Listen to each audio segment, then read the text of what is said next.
Are you a person who has a hard time forgiving? Are you worried that forgiving would excuse offending person's behavior? You definitely can't forget what they did, can you? Today's topic is a brief explanation of 3 levels of forgiveness and 2 ways to know for sure that you forgave someone. Hi, I am Ella Badura, a certified high-performance coach, spiritual and self-development teacher, healer, author of Stay in the Marriage or Let It Go. You're about to learn 3 levels of forgiveness, and then we'll jump into 2 ways to know for sure that you have forgiven. When you forgive, it will not mean that you forget. Time, of course, will make the memory less sharp. Or also forgiveness will not mean that they get off the hook or their terrible behavior is excused. No. It's nothing like that. Instead, you will unburden yourself. You will let go of the pain, of the hurt, the wound, and you will no longer allow them to have power over you. You will let go. You will be healthier mentally, emotionally, and physically.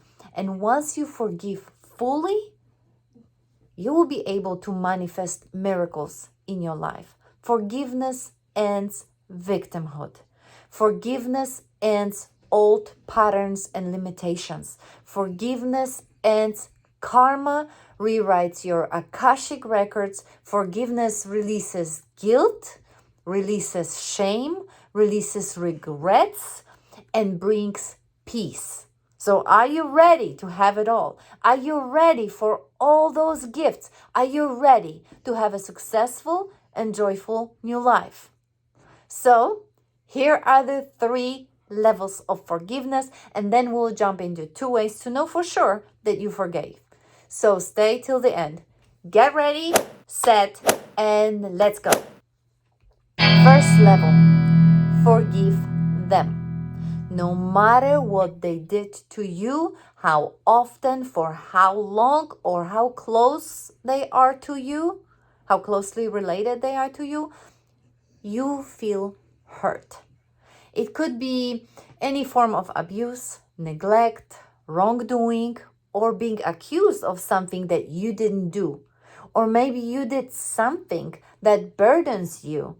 And if you let it fester for too long, it will definitely affect your health, your love, life, and joy. And if you are ready to change your life around, to get your health in order, to clean up the mess that your life has become, it is time to forgive. One word of advice: do not do it for the wrong reasons, for the ego reasons. Although any attempt to forgive for any reason is a step in the right direction. And what would be the wrong reasons? Well, if you think, oh, I have to forgive, I need to move on. Or when you say things like, oh, my mom said, or my priest said, or whoever said, I need to forgive. My coach says to do it. Or I'm a Christian or any other religion. I'm a religious person and I'm supposed to forgive.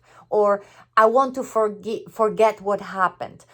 Or it's just the right thing to do, or I don't want to create karma. Like I said, any reason to forgive is better than holding on to the pain. But these are all weak human attempts at best. And what's the best reason and why to forgive? It's when you come from your divine side, which, yes, you invite God to help you with it. And you do it to heal the pain, heal the wound when you are ready to leave what happened to you behind. We usually start the process by forgiving them first. They, he, she, or even a situation or circumstances have done you wrong and made you do this or that. Everything can be forgiven. Don't roll your eyes at me right now or tell me that I don't understand that your situation is different. I am not minimizing your pain. I do know you suffered. I am sorry for what happened to you and how what happened to you affected you and your life. It shouldn't happen, but it did.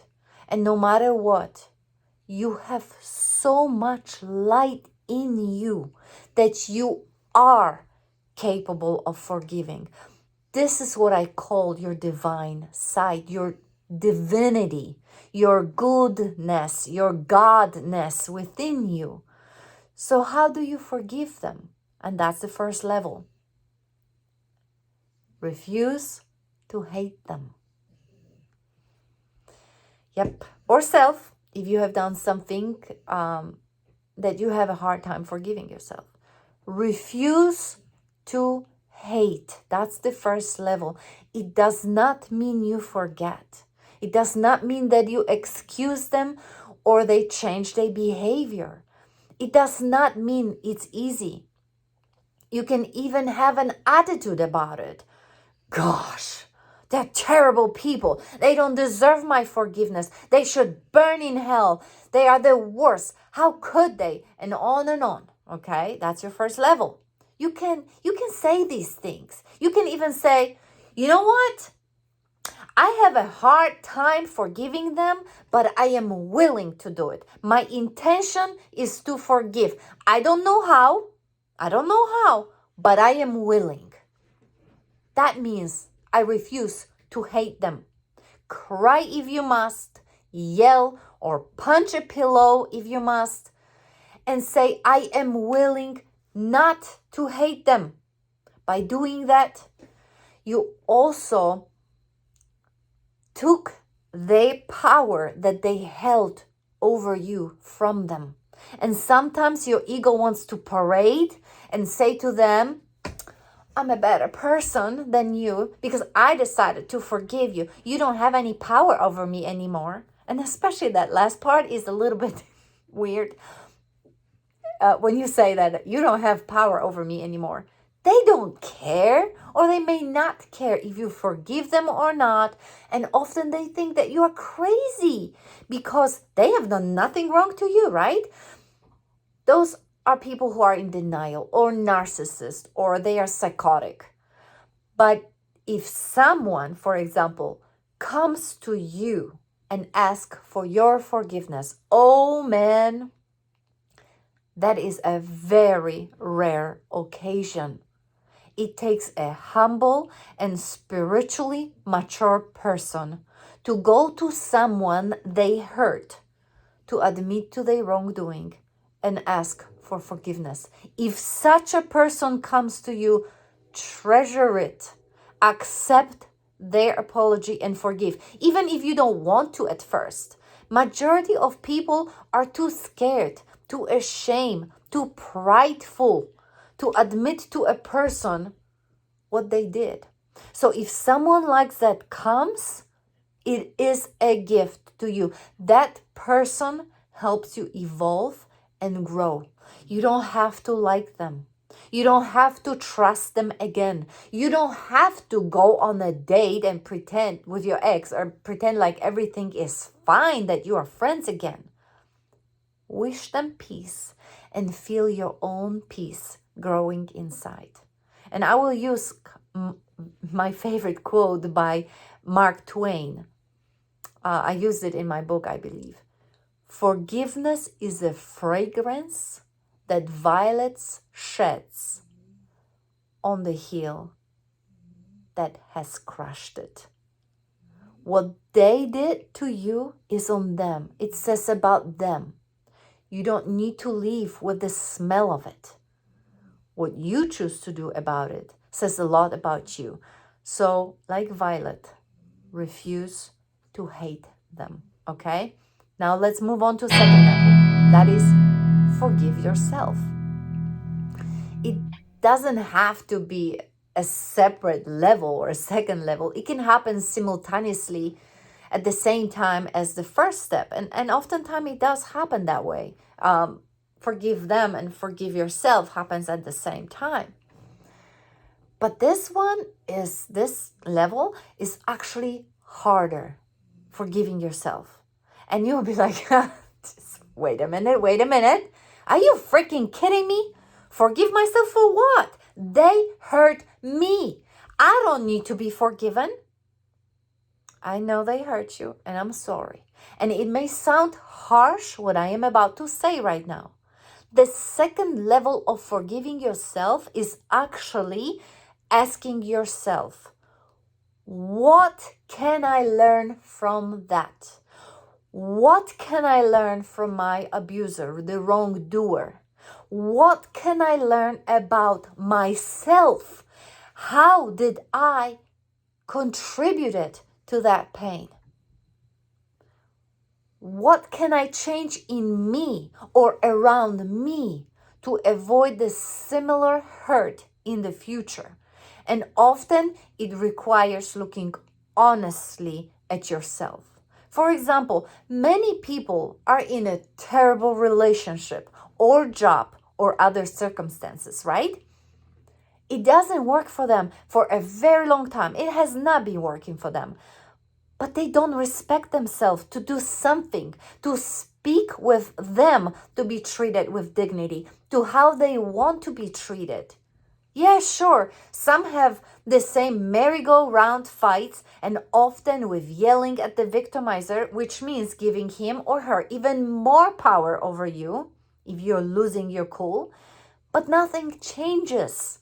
And the victimhood mentality keeps us with a terrible person, with a terrible job, with toxic circumstance, until something terrible happens, so we can blame them for hurting us. How long can a person live with this daily micro terrors, derogatory ways someone speaks and treats you, tears, hurt, pain, disappointment, abuse?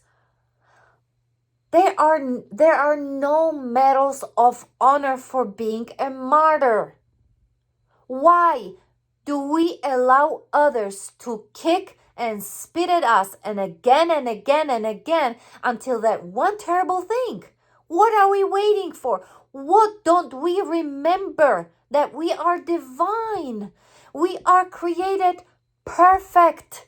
We are absolutely beautiful inside and out. We only deserve the best for ourselves. So stand up for yourself, go get help, tell others to get help if you are a child or are afraid to do it on your own. But stand up, that's enough. If someone hurt you, forgive yourself for allowing it to happen in the first place and learn from it.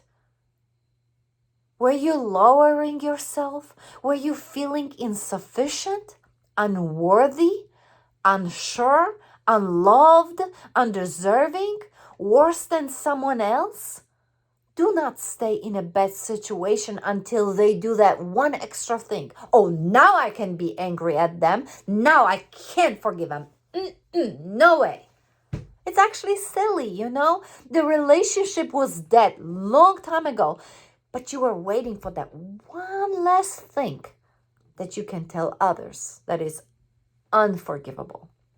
And finally, the third level, and this one is the hardest level of all, and that is stop judging them.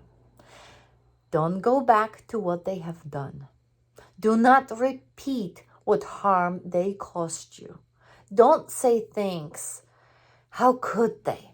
Or how can a person do such a thing? Or what is wrong with them to do this? And so on. This is judging. And no matter what they have done, no matter how deep your wound, no matter what, see the light in them.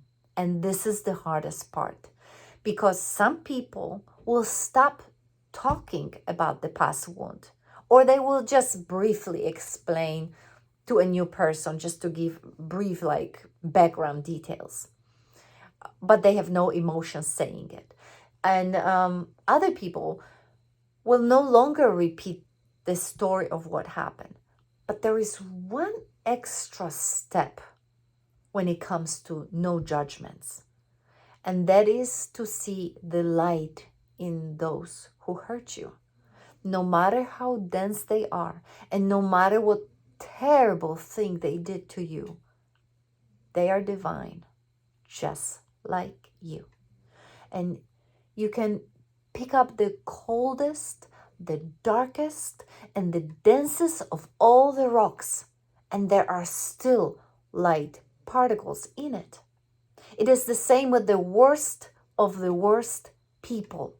There is a spark of light, and the only way to stop judging the person is to see that light in them. Listen, I know it's hard. I know they have done you wrong. I know you are hurting, and it's not fair. You didn't do anything to deserve it in this lifetime. And I will not go too deeply into spiritual side of it, at least not in this video. There will be another one about that at a different time.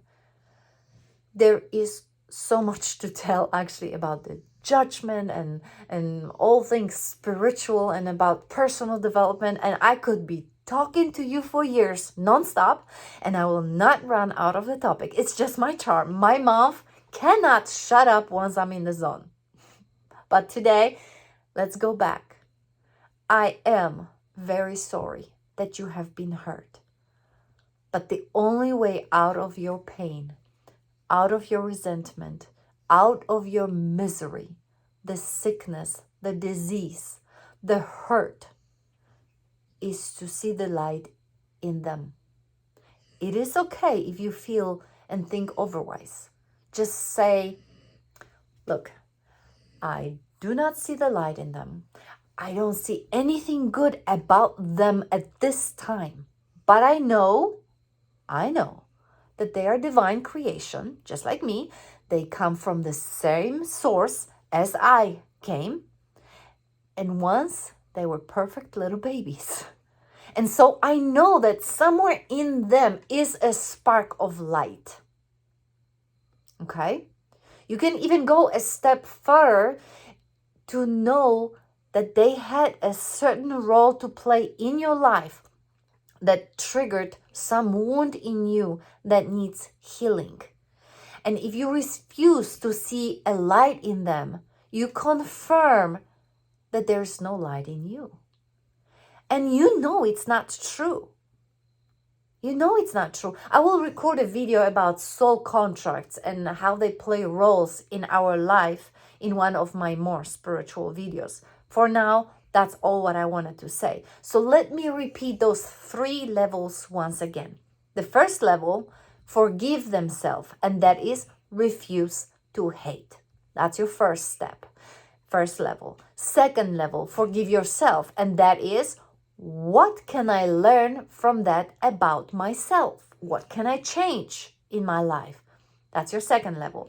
The third level, stop judging, which is see the light in them, no matter what they have done. And now what I promised at the beginning of this video. How to know for sure that you have truly forgiven someone. If you are missing any of the 3 levels and all the steps included in those levels, you have not forgiven yet. Sometimes you must go through the process many times until you are fine with the 2 following steps. And step 1, you still talk about them. You know you have not forgiven them if you still talk about them, how they hurt you in details. You're describing it in details and describing it with the emotion, what they have done, okay? You still feel emotions as you speak about it. You still judge them. You still hate them. You still wish them bad things. even say things like, oh, karma is a bitch. They will pay for it one day. What goes around comes around. Or I hope they rot in hell. Or they ask for it. Or no wonder their life sucks. This is all judgments. That means you have not forgiven them. And second step or second way to know that you have not forgiven someone, and that is a little bit flip about not forgiving, is when the person, when you're talking about the person as if that person is higher than you, you put them above yourself. When you say things like, of course she has it all, I could never be like her, or he's so much better than me. Forgive yourself for thinking that and feeling that anyone is better than you. We are all different, unique. We have all different skills and abilities. Find what is your passion in life, develop it, become the best that you are capable of becoming. Become the best parent, the best partner, the best employer, the best employee, the best neighbor, or the best person skilled at something, and share it with others. Just do your best and be the light for others, so you don't have to put other people above you and then deal with judgments and deal with forgiveness. Okay? Remember, forgiveness is a process, and some people are ready sooner. Others hold on to the hurt longer. And that, of course, the longer you wait, the worse for you, right? Sometimes you will go through the process of forgiving for the same thing many times. You will think it's over, but it's not. It still comes up. Sometimes you will go back to resenting and to judging, and it is normal, it is natural, and it just means that you have a little bit more work to do. But each time you get closer to full healing. Consciously work on forgiving people and situations to enrich your life. Hey guys, it's Ella. Did you like this episode? If you did, you can do 3 things right now to continue your journey. First, you can subscribe right here to my channel, which I hope that you will, so I can keep sending you videos on a weekly basis to change your life through personal development with a twist of spirituality. Second, you can apply for a free coaching session with me for the high performance program by clicking the link in the description. And third, you can also go to my website at joyfulnewlife.com to sign up for my newsletter, so I can send you free offers, free products, free program updates, updates on my events, new videos, and everything else. If you like to do that, just go ahead and click on the subscription button or like button or share it. Click on the links in the description. You'll know what to do. I look forward to seeing you in my next video. And until then, go out there every single day of your life. Heal, love, and create a joyful new life. Thank you. Bye.